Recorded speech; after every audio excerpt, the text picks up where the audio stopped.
आर्थिक विकास महामंडळास दरवर्षी 1000 कोटीची आर्थिक तरतूद करण्यात यावी। महाराष्ट्र राज्यातील इतर समाजातील असलेल्या घरकुल योजनेच्या धर्तीवर अल्पसंख्याक मुस्लिम समाजाला सुद्धा नवीन घरकुल योजना सुरू करण्यात यावी।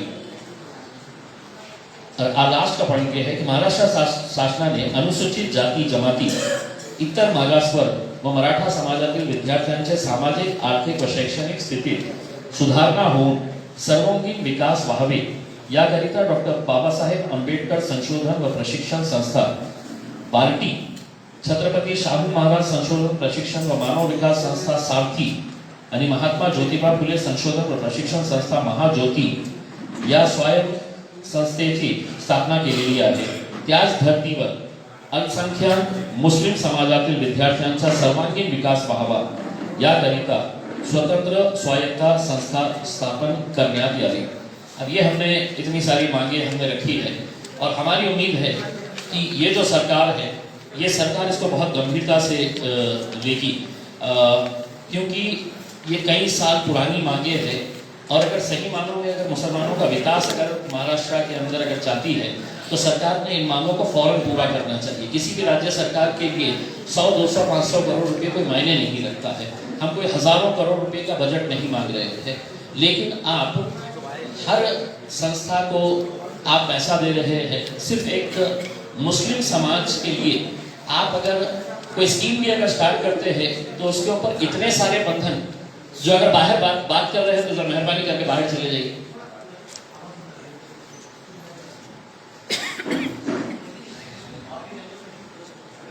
तो ये जितने भी हम लोग मांग रखे हैं वो मांग हम महाराष्ट्र सरकार से उम्मीद करते हैं कि इसके ऊपर गंभीरता से चर्चा करें। एक तो ये है कि हमने रिजर्वेशन के ताल्लुक से जब हम मुंबई में हमारा असदुद्दीन अवैसी साहब हमारे पार्टी के अध्यक्ष के साथ में मिलकर हमने चांदीवली के अंदर जलसा किया, तो उसमें हमने एक फिल्म दिखाई और वो फिल्म जो है वो इस बात को बताता है कि जब हम विपक्ष में रहते हैं तो हमारे तेवर कैसे रहते हैं और सत्ता में आने के बाद हम कैसे बदल जाते हैं। मतलब जो फिल्म हमने दिखाई है, अगर हम ये कहेंगे कि आपका खिलवाड़ हो रहा है, हम ये कहेंगे कि मुसलमानों आपको बेवकूफ़ बनाया जा रहा है, तो हो सकता है कुछ हमारी बात के ऊपर यकीन करे, कुछ नहीं करे, लेकिन हमने उन्हीं की ज़बानी उनको याद दिलाने की कोशिश की कि जब आप विपक्ष के अंदर थे तो उस भारतीय जनता पार्टी और शिवसेना से लड़ते थे जिसको मुसलमानों से कोई लेना देना नहीं है, और किस जोर के साथ, किस ताकत के साथ लड़ते थे कि ऐसा लगता था उनके भाषण सुनकर कि मुसलमानों के हमदर्द इनसे ज़्यादा कोई हो नहीं सकते हैं करके।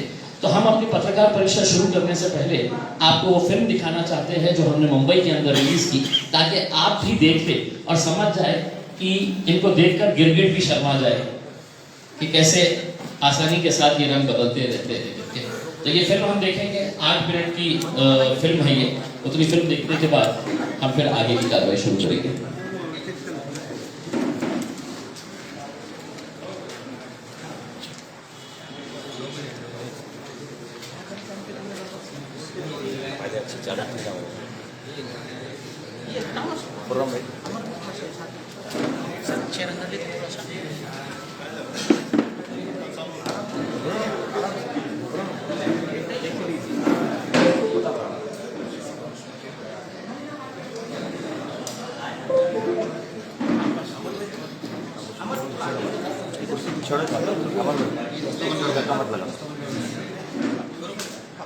तरसाल से तमाम सियासी जमातों ने अपने मफाद की खातिर मुसलमानों का इस्तेहसाल किया है।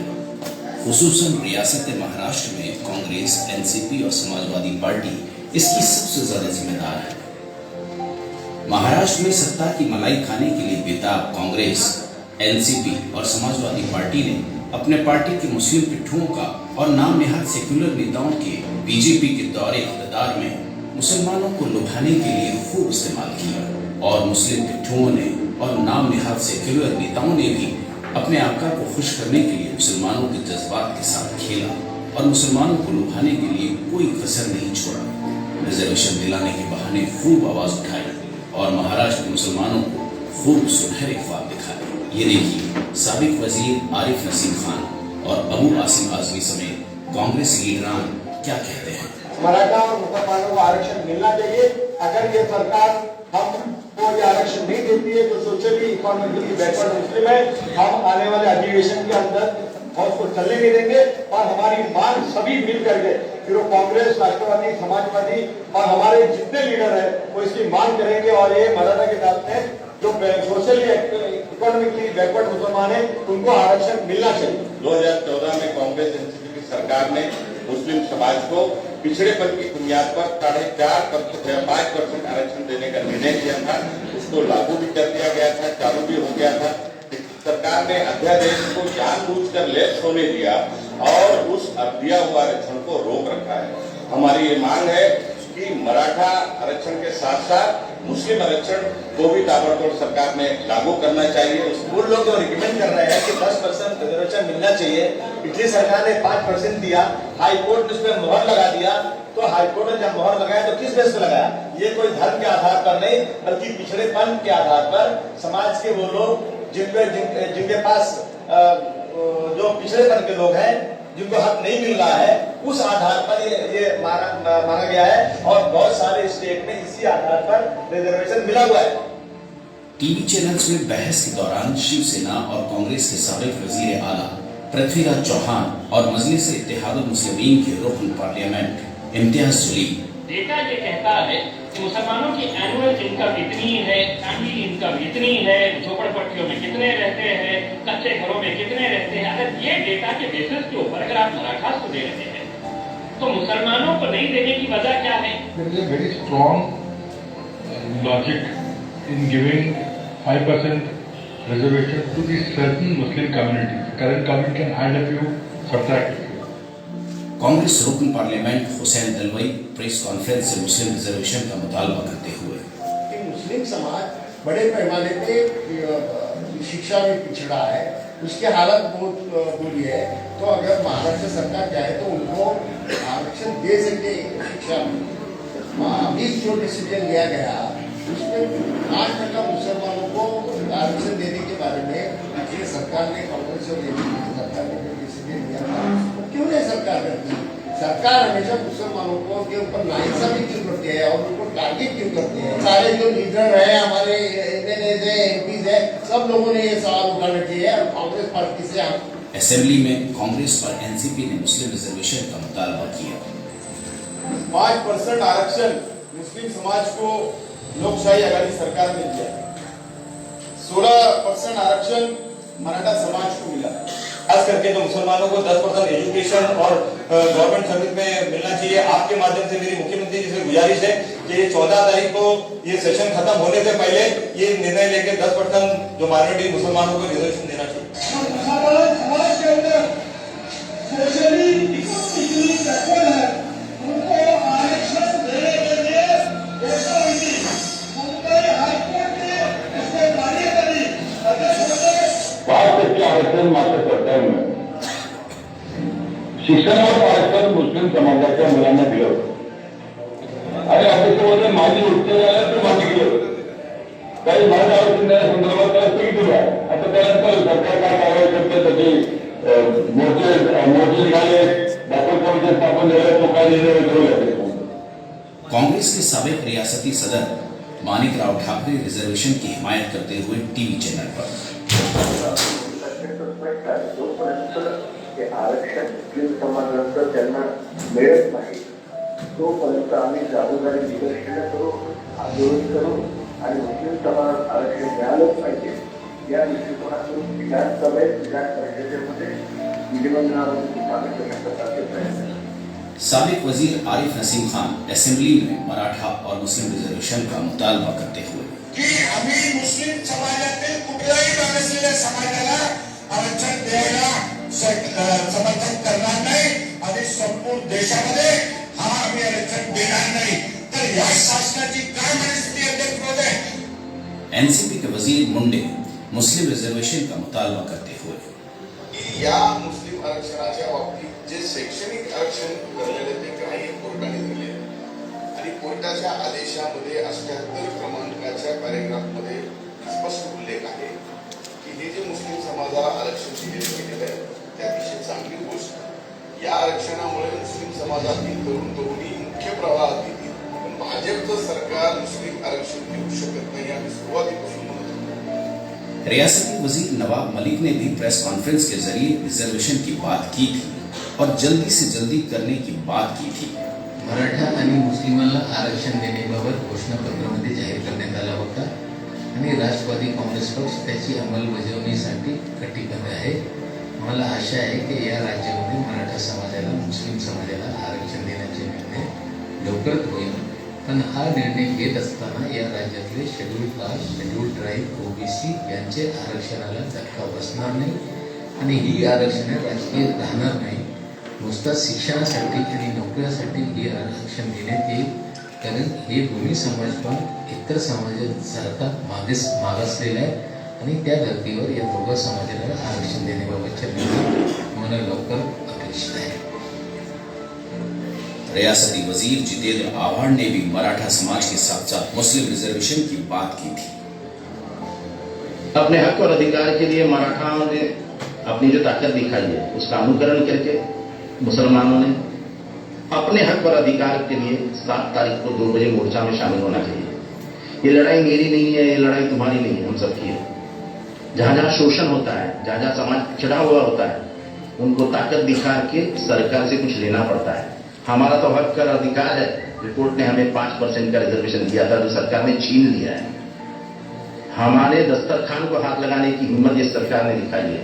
क्या हम अपनी ताकत उनको नहीं दिखाएंगे?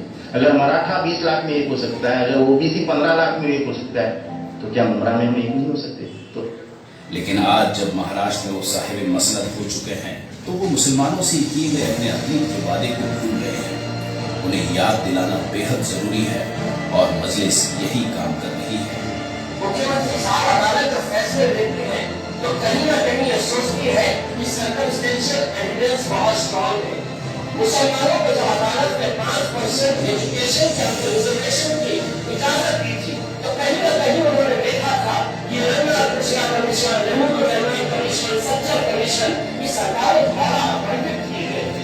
अध्यक्ष महोदय उस दिन बड़ा खराब लगा जब आप ये बोल सकते हैं, अबू आसम साहब बोल सकते हैं, मैं बोल सकता हूँ मुसलमानों के बारे में, लेकिन जब कांग्रेस के आरिफ नसीम खान साहब खड़े रहते हैं और ये दुआ लगाते हैं तो मैं उनसे पूछना चाहूंगा 15 साल का शेर है आपको जवाब बिहार में सरकार की और मजबूरी थी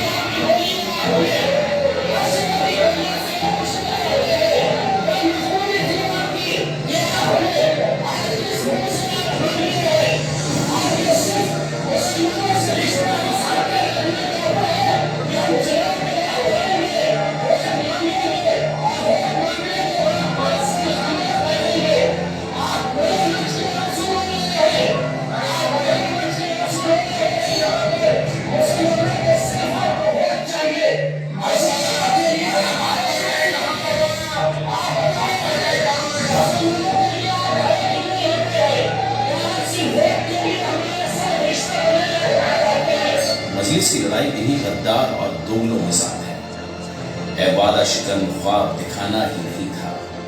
क्यों वादा किया था जब वादा निभाना ही नहीं था. पिछले 70 साल से तमाम सियासी जमातों तो मेरे हिसाब से ये फिल्म दिखाने के बाद हमारी जो मुंबई तक का जो हमारा जो सफ़र था तो आपको समझ में आ गया होगा कि हम वहाँ पर क्यों गए.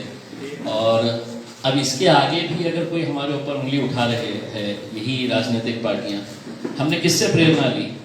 सुनिएगा, मुंब्रा के जितेंद्र आव्हाड साहब ने क्या कहा कि हमको अपनी ताकत दिखाना पड़ेगा, सड़क के ऊपर आना पड़ेगा. हमने उनसे प्रेरणा ली. हमने उस वक्त के कांग्रेस के जो अध्यक्ष थे मानिकराव ठाकरे साहब, उन्होंने कहा कि हमको अपनी ताकत दिखाकर रास्तों के ऊपर आना पड़ेगा, मोर्चे निकालना पड़ेगा, धरने करना पड़ेगा. उनकी जबानी है. कांग्रेस के कुछ नेता तो इतना चीख कर चिल्ला रहे थे वहाँ पर कि उनकी असेंबली के अंदर उनकी आवाज़ बैठ गई थी. अमीन पटेल साहब इतना चिल्ला रहे थे. अब हमारा ये सवाल है कि पिछले 2 सालों के अंदर आपने क्या किया है? अगर नवाब मलिक साहब ये कह रहे हैं कि हम बहुत जल्द, तो आपका डेफिनेशन क्या है बहुत जल्द का? अदालत ने फैसला किया हुआ है 1 दिन के अंदर, 1 दिन में, अगर आने वाले अधिवेशन के अंदर इन्होंने चाहा कि हम इसको ऑर्डिनेंस नहीं, हम बिल के तौर के ऊपर हम लेके आ रहे हैं। हमारे पास एब्सोल्यूट मेजॉरिटी है, क्योंकि तीनों अपने आप को जो सेक्युलर कहने वाले लोग हैं, कि अब तो शिवसेना भी उस कैटेगरी के अंदर उन्होंने लेके आ गए हैं, जिन्होंने हमारी मस्जिद की शहादत की थी और बड़े गर्व के साथ उन्होंने उस असेंबली के अंदर खड़े रहकर कहा कि हाँ मैंने तोड़ी है तुम्हारी मस्जिद। तो वो उद्धव ठाकरे साहब भी अपने आप को सेक्युलर मान रहे हैं और पवार साहब और कांग्रेस के लीडर ने भी उनको साथ में ले लिया है। तो आने वाले अधिवेशन के अंदर इन्होंने बिल लेकर आना चाहिए और फौरन मुसलमानों को ये जो 5% का रिजर्वेशन है, क्योंकि अकेले मुसलमानों का एक ऐसा मैटर है जो कोर्ट के अंदर कहीं पर भी नहीं है, अदालत के अंदर कहीं पर भी नहीं है। अदालत ने तो अपना फैसला सुना दिया है, इनको सिर्फ देना है और वो देने के अंदर आनाकानी कर रहे हैं, इसलिए हमारे को वहाँ पर जाना पड़ा था। दूसरा ये है कि वक्फ बोर्ड का जो मामला है उसके ताल्लुक से भी हमने शरद पवार साहब से मुलाकात की थी और उम्मीद की थी कि यही राष्ट्रवादी कांग्रेस है जो मुसलमानों के गलियों में घूमते रहती है, तो कहीं ना कहीं उनको हम ये एहसास दिलाएंगे कि आप ये करें करके। तकरीबन 3-4 महीने का वक्त हो गया है। उन्होंने कहा कि हम मीटिंग ऑर्गेनाइज करेंगे, पत्र दिया फौरन कि मुख्यमंत्री डेट दे दीजिए, हम सब मिलकर मीटिंग करके ये करेंगे करके, तो इसके बारे में कुछ हुआ नहीं है। अब ये है कि हमने, जैसा डॉक्टर गफ्फार खादरी साहब ने बताया है कि कुछ बयानात हमने सुने हैं कि हमने उनसे सवाल किया कि 5% रिजर्वेशन दो। हमने उनसे दूसरा सवाल किया कि हमारे वक्फ की ज़मीन वापस करो। जब ये सवाल उनसे किया गया तो इन्हीं में से एक जो पूर्व मंत्री है वो कहते कि नहीं, ये पश्चिम बंगाल में इलेक्शन लड़ने के लिए गए थे, नहीं ये उत्तर प्रदेश में इलेक्शन लड़ने के लिए जा रहे हैं, इनको इलेक्शन का है। आज मैं मजलिस इत्तेहादुल मुस्लिमीन के महाराष्ट्र के सदर की हैसियत से ये ऐलान कर रहा हूँ कि इस अधिवेशन के अंदर जो विंटर सेशन का अधिवेशन आ रहा है, अगर उसमें ये सरकार मुसलमानों को 5% रिजर्वेशन देने का एक्ट लाती है, फैसला करती है, तो मजलिस ये आने वाला इलेक्शन पूरे महाराष्ट्र के अंदर नहीं लड़ेगी। हम उनको तोहफे के तौर के ऊपर, तुम मुसलमानों को तोहफा देना, ये 5% रिजर्वेशन देकर हम तुमको तोहफा देंगे कि हम पूरे महाराष्ट्र के अंदर महानगर पालिका का चुनाव नहीं लड़ेंगे। और एक बार के लिए हम इनकी ज़बानें बंद कर देंगे जो ये कहते हैं कि हम सिर्फ सियासत करने के लिए आए हैं। मजलिस सियासत करने वाली जमात का नाम नहीं है, मजलिस खिदमत करने वाली जमात का नाम है, अपने कौम के लिए लड़ने का नाम मजलिस इत्तेहादुल मुस्लिमीन है। तो अगर आपको लगता है कि हम इसके ऊपर सियासत कर रहे हैं तो आप हमारी सियासत बंद कर दीजिएगा। उसमें आपके हाथ में है हमारी सियासत बंद करना।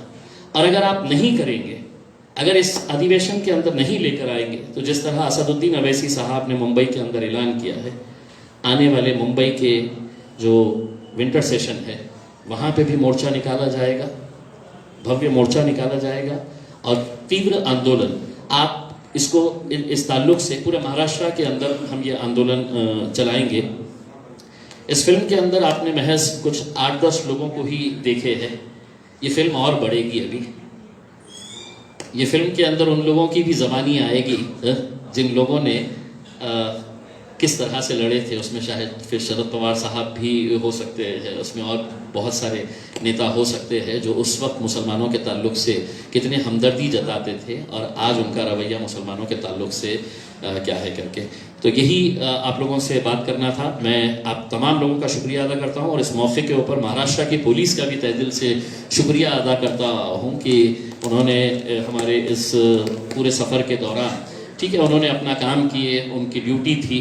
हमने भी बहुत अच्छे तरीके से जो उनको वादा किया था कि कहीं पर भी कोई भी ऐसी हरकत नहीं होगी कि जिसकी वजह से लोगों को तकलीफ़ होंगी और पुलिस को तकलीफ़ होंगी। हम अपने वादे के ऊपर खड़े रहे। तो हम महाराष्ट्र के जितने भी मजलिस के नौजवान साथी हमारे कोने कोने से आए थे, मैं उन लोगों का भी तहे दिल से शुक्रिया अदा करता हूँ और सिर्फ इतना बताना चाहता था कि ये सिर्फ एक आगाज़ था, ये सिर्फ एक शुरुआत थी। अभी आगे और भी बहुत लंबी लड़ाई लड़ना है और इसके अंदर हम सब मिलकर साथ में लड़ेंगे। मुझे खुशी है इस बात की कि हम यहाँ से जब सफ़र शुरू किए तो हमने मराठा समाज का वो युवक काका साहेब शिंदे जिसका पुतला वहाँ पर कायगांव के पास लगाया हुआ है, उससे हमने प्रेरणा लेकर आगे गए हैं। और वो प्रेरणा ये थी कि जब अपने समाज की बात आती है तो अपनी जान देने से भी कोई पीछे नहीं हटता है करके। वो नौजवान लड़के ने मराठा समाज को रिजर्वेशन मिलना चाहिए, उसके लिए उसने ये परवाह नहीं की, उसने अपनी जान की आहुति दी, बलिदान दिया तो हमको भी ऐसा लगा कि हम वहाँ पर रुकेंगे। सिर्फ पूरे सफ़र के दौरान हमारा एक स्टॉप था वहाँ पर, कि वहाँ पर हमने उसको श्रद्धांजलि दिए, और एक तरीके से हमने उस लड़के से हमने प्रेरणा लिए कि अगर अपने समाज के हित के लिए अगर लड़ना है तो आपकी जान की परवाह भी नहीं करना है। तो इसके बाद आप लोगों के जो भी सवाल है आप पूछ सकते हैं, एक एक करके हाथ उठा के अगर पूछेंगे तो मेरे हिसाब से मेरे लिए भी ज़रा आसानी हो जाएगी उसके अंदर। शुक्रिया, बोलिए। जैसा कि आपने कहा कि काका साहब शिंदे से आपने प्रेरणा ली, तो इसका दूसरा मतलब ये हो रहा है कि रिजर्वेशन के लिए मुसलमानों को जान की बाजी लगाना चाहिए। देखिए, काका साहेब शिंदे के लिए हम इस वजह से गए थे कि हमने मराठा रिजर्वेशन के ताल्लुक से पूरे महाराष्ट्र के अंदर जो मोर्चे निकाले गए थे उससे भी हमने एक प्रेरणा ली है। और ये प्रेरणा ली है कि जब सड़क के ऊपर पूरा मराठा समाज उतरा कि मेरे समाज को रिजर्वेशन मिलना चाहिए, तो उसमें है तो कई सारे शिवसेना के मराठा थे, भाजपा के मराठा थे, कांग्रेस के मराठा थे, एनसीपी के मराठा थे, सभी राजनीतिक दलों के मराठा बोलकर वहाँ पे उतरे थे। लेकिन जब हम उतरे हैं इस लड़ाई के अंदर तो सिर्फ मजलिस इत्तेहाद और मुस्लिमीन उतरी है यहाँ पर। तो कहाँ है वो कांग्रेस के मुसलमान, कहाँ है वो राष्ट्रवादी के मुसलमान? क्या तुमको सिर्फ है तो उनके तलवे चाटने की पड़ी है? तुमको सिर्फ अपने छोटे ओहदे चाहिए उसके कौम के लिए? तुम कभी भी समाज के लिए आ नहीं सकते। हमने रिटर्न के अंदर उनको पत्र दिए और आजिजी की उनसे, हमने विनती की है उनसे कि आप लोग भी आइए, इसके अंदर शामिल होइएगा करके एक मरतबा। लेकिन किसी ने भी इसका कहीं पर भी कोई प्रतिसाद नहीं दिया कि हम भी आना चाहते हैं एक मुद्दे के ऊपर। तो हमारा ये कहना है कि अगर आगे लड़ाई होगी तो हम बहुत तेजी के साथ इसको आगे लेके जाएंगे और लड़ेंगे पूरी ताकद के साथ।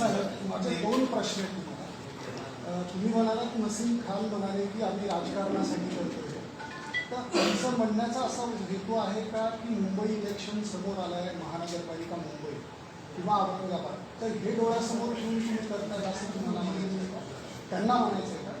आणि दुसरं म्हणजे या क्लिप आम्ही पाहिली की अतिशय चांगली आहे, पण त्यामध्ये तुम्ही बोलता नाही. आता विद्यमान 2 वर्ष झाली, तुमचे इतर आमदार आहेत ते वारंवार काय त्या प्रश्नावर भूमिका घेतात हे मी तुम्हाला विचारायचं. दुसरं म्हणजे तुमचं पुढे आता काय असणार आहे, तुम्ही काय?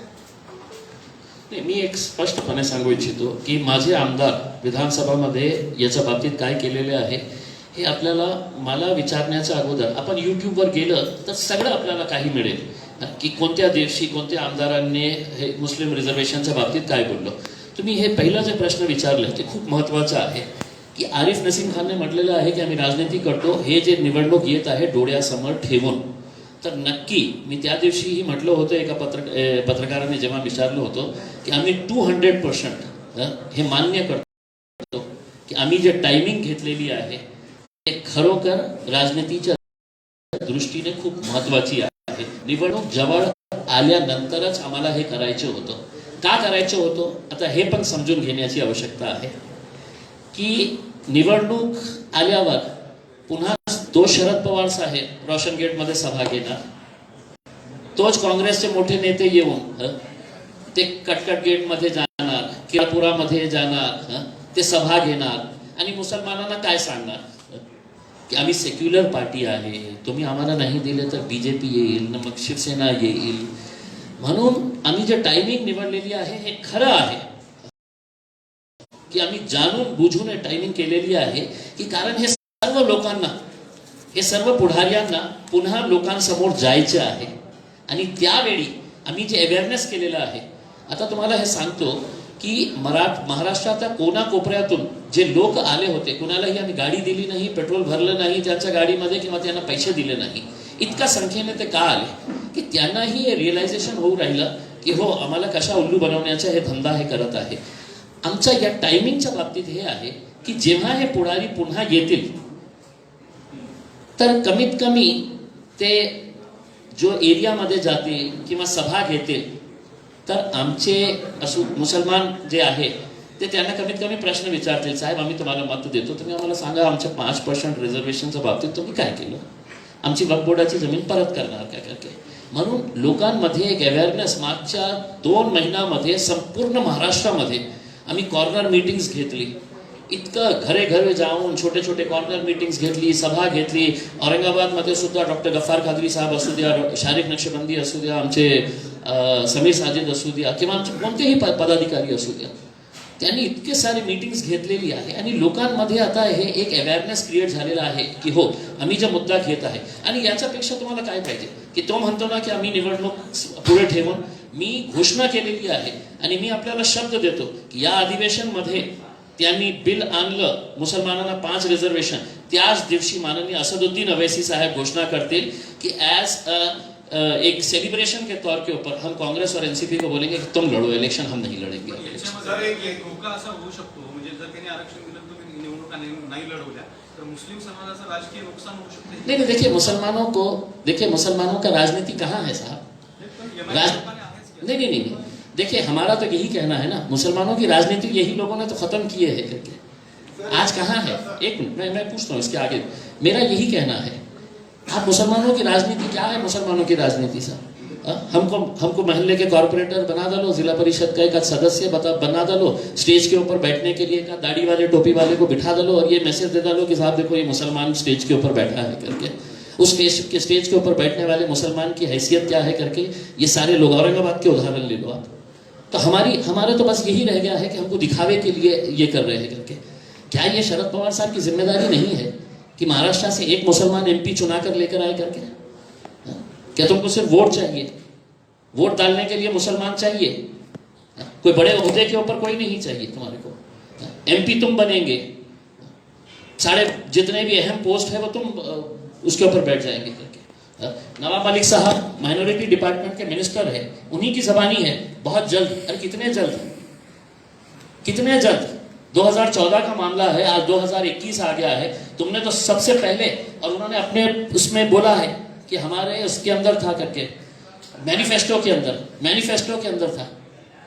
ठीक है, मराठा समाज का अगर कोर्ट के अंदर मैटर चल रहा है, मुसलमानों का क्या है करके उसके अंदर आप बताइए, देना है नहीं देना है करके उसमें। लेकिन हम आपसे पूछ रहे हैं कि साहब हमको रिजर्वेशन नहीं, आप पश्चिम बंगाल में क्यों लड़ने गए थे? हम आपको बोल रहे हैं साहब हमारी वक्त वोट दो, नहीं साहब हम ये दिल्ली में जाके इलेक्शन लड़ने वाले। अरे उसके ऊपर हम अलग चर्चा करने के लिए तैयार है ना। ये मुद्दों के ऊपर आप बात करिए जिन मुद्दों के ऊपर हम बात कर रहे हैं। सर प्रश्न असा आहे की आपण म्हटलं की मराठा आंदोलनाचं प्रेरणा घेऊन आहे, तर असं मराठा मोर्चे जेव्हा निघले ते कोणत्याही बॅनर खाली नव्हते, कोणत्याही पक्षाचे नव्हते। मराठा मुक्त मोर्चा या बॅनर खाली सर्व आले आणि त्याच्यात सर्व पक्षाचे लोक सामील झाले। तुमच्या पक्षात तुम्ही मजलिस म्हणून गेल्यामुळे बाकीचे लोक येत नसेल तर तुम्ही असं काम नाही करत की कोणत्याही पक्षाचा बॅनर न करता रिझर्वेशनसाठी मूक मोर्चे किंवा मोर्चा काढण्याची, तर ते लोक येतील?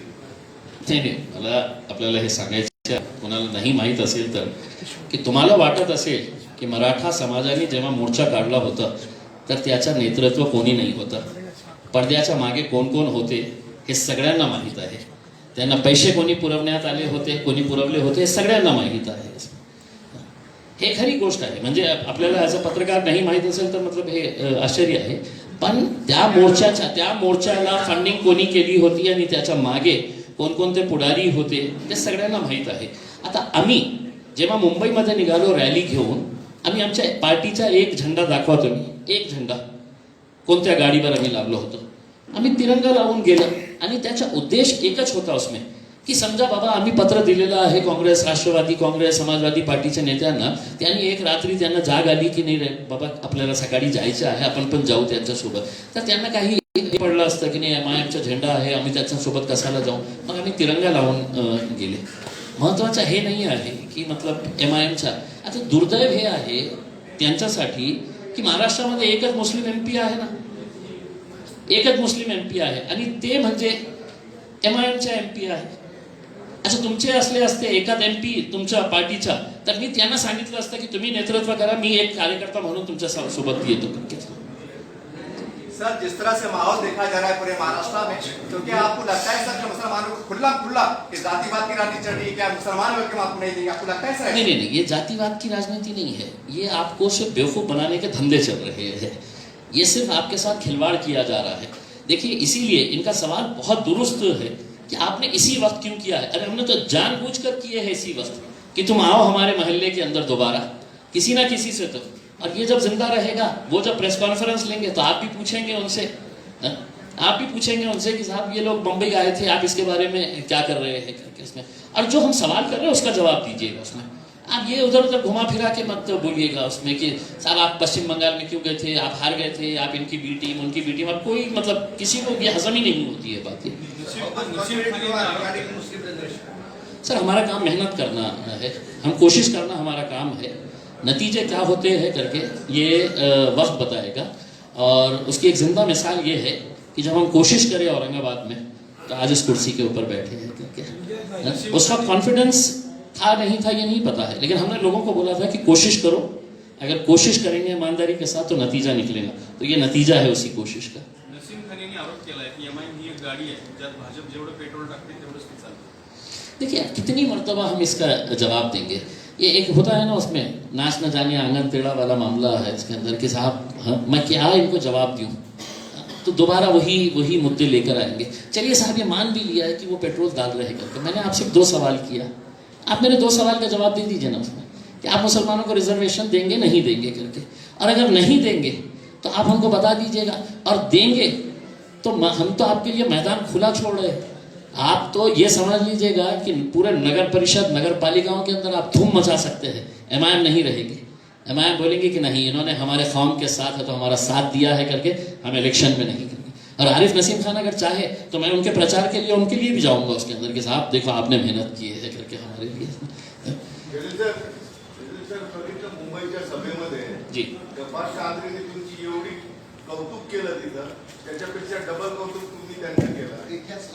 नहीं एक बात बिल्कुल सही है कि नहीं एक बात सही है कि ये रैली नहीं होना, ये प्रोग्राम नहीं होना, इसके लिए जो ताकतें लगाई गई थी, जो राजनीति वहाँ पर चल रही थी, जो पुलिस का दबाव वहाँ पर लगाया गया था, आप ताज्जुब करेंगे कि हमने कितनी जगहों के ऊपर कितने ग्राउंड्स के हमने पैसे भर डाले। कुणाल खरात यहाँ पर बैठे हुए हैं, नवी मुंबई के एक ग्राउंड का हमने पैसा भर डाले 80,000 रुपये, 80,000 रुपये ग्राउंड का पैसा भर डालिए, फायर की एनओसी निकाल लिए, ये कर लिए। सब होने के बाद फिर पता चलता है वहाँ का जो इंचार्ज है वही बोलता नहीं साहब वो पुलिस वाले थोड़ा सा ये कर रहे हैं। फिर पुलिस वालों से जब पूछते तो पुलिस वाले बंद जबान के अंदर हमको बता देते कि साहब ऊपर से यहाँ से ये आया हुआ है करके कि आप लोगों को नहीं देना है करके। जब ये पूरे मामले हमको समझ में आए कि ऐसी साजिशें हो रही है करके, तो मैंने खुद में है तो हमने गफ्फार कादरी साहब को बोले कि साहब आप जाके वहाँ पर बैठिएगा और किसी भी हालत के अंदर हमको ग्राउंड लेने का है करके। तो ये गफ्फार कादरी साहब के वहाँ पे जाने से मतलब मैं सही मायनों में अगर देखा जाए तो ये काम गफ्फार कादरी साहब का नहीं था, ये मेरी मुंबई की टीम का था। उसमें वो लोग नहीं कर पा रहे थे, इसलिए डॉक्टर गफ्फार कादरी साहब वहाँ पे गए और उन्होंने ये काम करवाया। तो वो जो सभा हुई है वो डॉक्टर साहब ने किया है और हमारी ये वो है कि जो अच्छा काम करता है हम यकीनन उसका, और आपकी भी तारीफ किया मैं, आप थे नहीं उसमें कि आप भी मेरे साथ मुंबई तक चले हैं इतना सफर तय करके।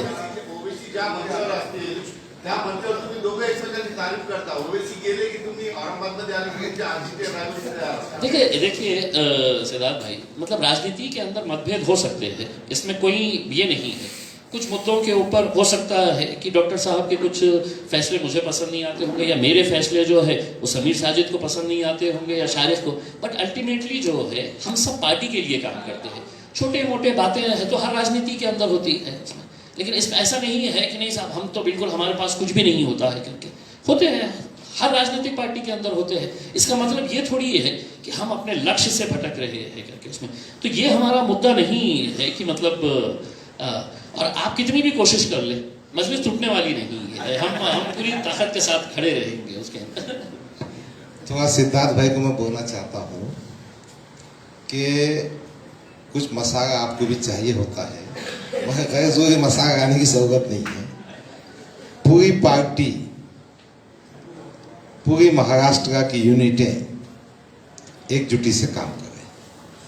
जब कोई खानदान में कुछ लोग होते हैं तो आपस में कुछ बातें होती है, भाई भाई में कुछ बातें होती है, मगर जब कुछ तय हो जाती है, इम्तियाज जलील साहब का हुक्म आता है एज ए पार्टी प्रेसिडेंट, हम सब की जिम्मेदारी है और इंशाल्लाह वैसे ही होता है, होता रहेगा और होता है। आप इस किस्म के मसाले को ज़्यादा हवा मत दीजिए। आप भी बाहर आने मत देना उसको, कोई देखेगा। हो गया? अच्छा एक सेकंड, जिसका हो गया है हाँ बोलिए। माझा प्रश्न पहिला आणि शेवटचा, तुम्ही मुंबईमध्ये जे बॉम्ब फोडला त्या बॉम्बमुळे मुख्यमंत्र्यांनी तात्काळ बैठक घ्यावी यासाठी काँग्रेस राष्ट्रवादीचे नेते प्रयत्न करत आहे. आज किंवा उद्या बैठक होणार आहे. तुमच्या बॉम्ब फोडल्यामुळे हा परिणाम झाला का? काय है कि जो पर्यंत तुम्हें प्रेशर टाकणार नहीं. देखिए, मैं जाने से पहले हमारे नौजवानों को ये कहता था कि जिंदा है तो जिंदा रहने का सबूत देना पड़ेगा.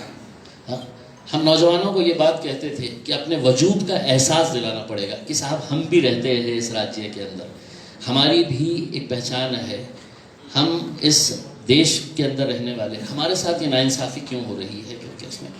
तो यकीनन ये प्रेशर के बाद अगर वो ले रहे हैं तो बहुत अच्छी बात है, लेकिन बैठकें बहुत हो चुकी है. अब फैसला करके उठिएगा, फैसला करके उठिएगा, वरना बैठक के बाद है तो वही नवाब मलिक साहब बाहर आके निकलेंगे या मी लवकरात लवकर हे निर्णय घेणार आहे, तर त्याचा अर्थ काही रहणार नहीं. फिर विधानसभा के अंदर एक आध आमदार इतनी जोर से वो करेंगे कि अमीन पटेल के जैसा उसकी आवाज़ बैठ जाएगी उसमें. अरे मतलब मुझे तो ऐसा लगता था कि और फैक्ट यही है कि हमने है तो आज मुसलमानों के सामने एक हकीकत सामने ला के रखी है कि तुम्हारा इस्तेमाल सिर्फ एक रबर स्टैम्प की तरह किया जाता है. 5 साल के अंदर वो आते हैं, तुमको दिखाते हैं, सपने दिखाते हैं. आज बताइए ना कि अगर वक्फ बोर्ड को उन्होंने 500 करोड़ रुपए का अगर पैकेज दे दिए है तो किसी भी राज्य सरकार के लिए कौन सी बड़ी बात है 500 करोड़ रुपए. और 500 करोड़ के अंदर हम है तो इतने सारे स्कूल्स जो मुस्लिम बच्चों के लिए हम बना सकते हैं. हमारे पास जितनी वक्फ की ज़मीनें बची हुई है, हमने नक्शतरवाड़ी के अंदर 8.5 एकड़ ज़मीन है तो निकलवाए वहाँ से. अब हमारे को चिंता ये है कि अब वो ज़मीन के ऊपर हम करें क्या, क्योंकि हमारी वक्फ बोर्ड की तिजोरी पूरी खाली पड़ी हुई है. वो पैसा देंगे तो हम कम से कम वहाँ पर कुछ अच्छा हॉस्पिटल बना देंगे, स्कूल्स बना देंगे, कॉलेज बनाएंगे, कुछ तो भी इस तरह के काम कर सकेंगे.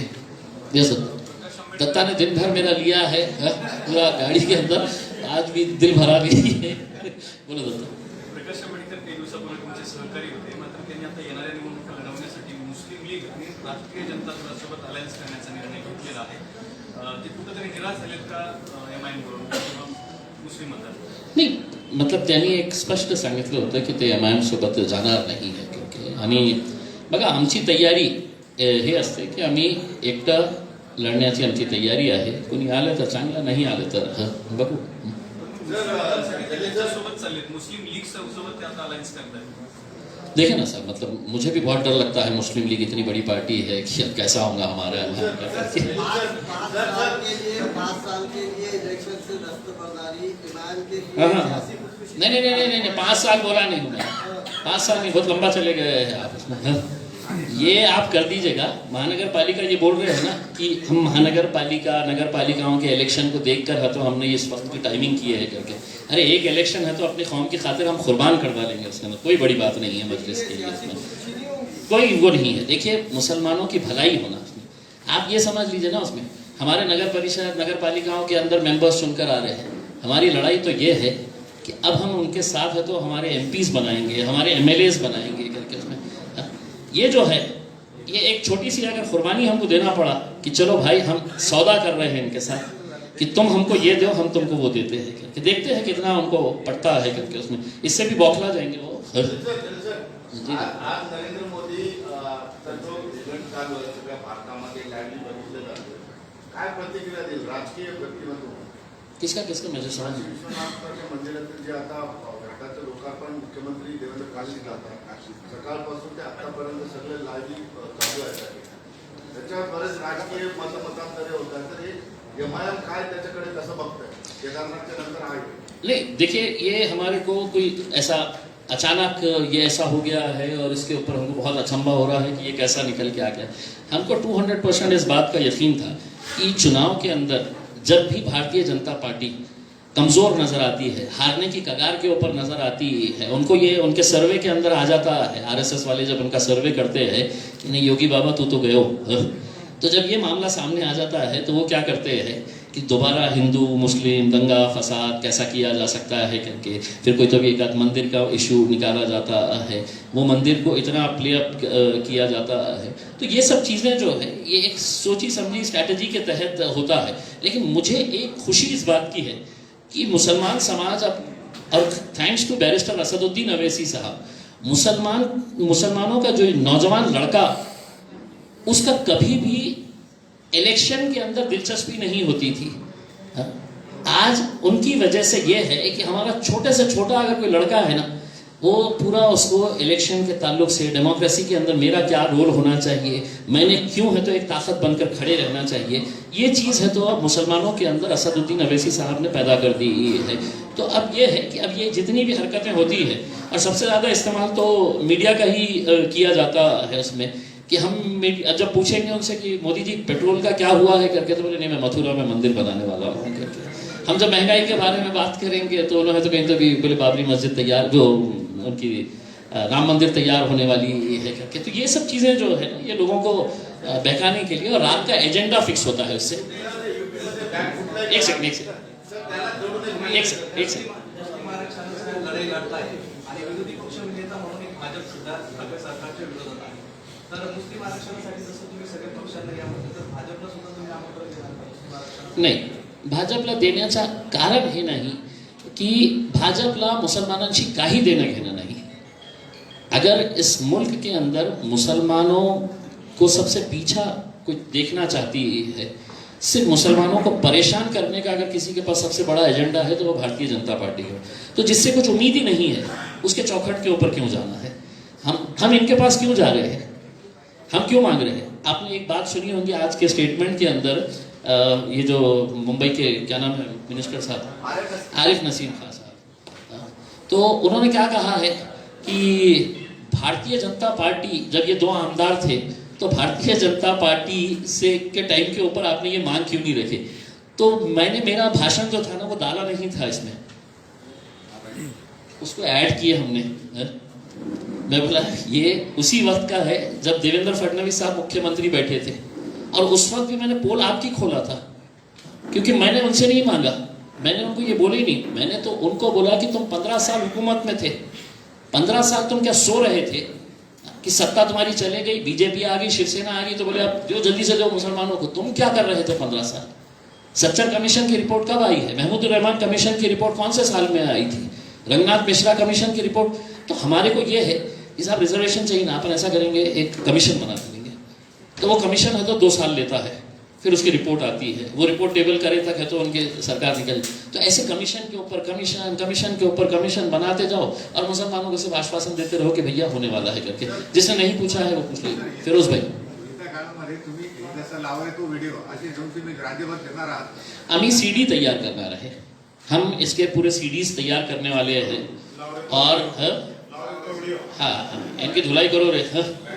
तो ये हम सीडीज बना के हम अलग अलग इलाकों के अंदर ये सब बताने वाले हैं. और अब आपने पूछ ही लिया है तो बता देता हूँ, ये हमारी सीरीज की पहली वीडियो है, और 2 वीडियोस तैयार हो रहे हैं, तो पूरी तैयारी के साथ आने वाले हैं. ठीक है साहब, बहुत बहुत शुक्रिया. आप लोग हमारे साथ खाना खा के जाइएगा, हमें खुशी होगी उसमें. झालं ना रे आता.